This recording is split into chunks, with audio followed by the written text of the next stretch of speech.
Hi guys, Chris here with Dream Big and Make It Happen. Hey, sorry I've been gone for a while, but we moved. We are now in Tuscany, in Italy, and it's just lovely here. We really, really love it.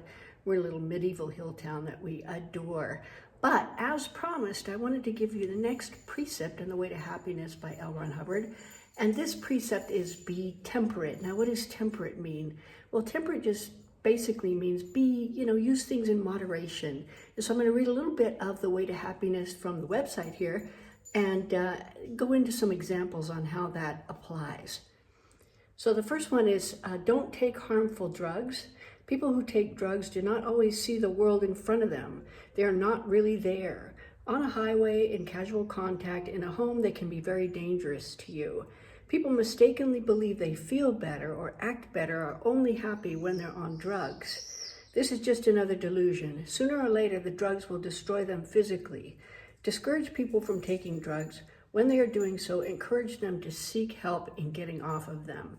Okay, obviously, we're not talking about medicinal drugs that you have to take to get better when you're trying to heal from some condition.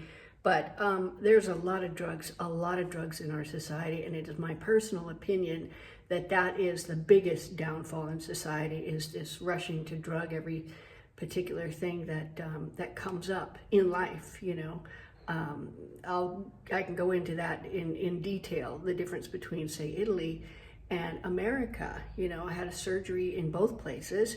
In America, opioids are handed out like jelly beans, and you don't get opioids with you. I had a huge ankle fracture and lots of pieces and surgery, no opioids. So there's a difference. I mean, here in Italy, they realize that, that life comes with pain, and you don't have to drug every single pain. And that's my own experience, my own observation and whatnot. But I think that rushing to even medical drugs so soon for things like anxiety, things like pain and that kind of thing, can be very, very detrimental to your health. The second point here, point 2.2, precept 2.2, is do not take alcohol to excess. People who take alcohol are not alert. It impairs their ability to react even when it seems to them they are more alert because of it. Alcohol has some medicinal value. It can be grossly overestimated. Don't let anyone who has been drinking drive you in a car or fly you in a plane. Yes, even a little bit. Even if they're drinking a little bit, they will be impaired to that degree. Again, that's my opinion. Drinking can take lives in more ways than one. A little liquor goes a long way. Don't let too much of it wind up in unhappiness or death.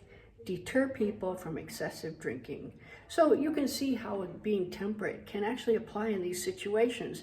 If you want to have a glass of wine, have a glass of wine, but don't drink the whole bottle. And certainly don't get up and drive home afterwards. And that goes, we can even extrapolate this out from what I've seen to things like screen time. It would be great to be moderate with your screen time or with your kids' screen time. I've seen kids who have been really addicted from babyhood to screens, and it's not healthy for them. Also sweets, sweets can be highly addictive. I know, because I'm addicted. I am addicted to sweets. I will tell you that.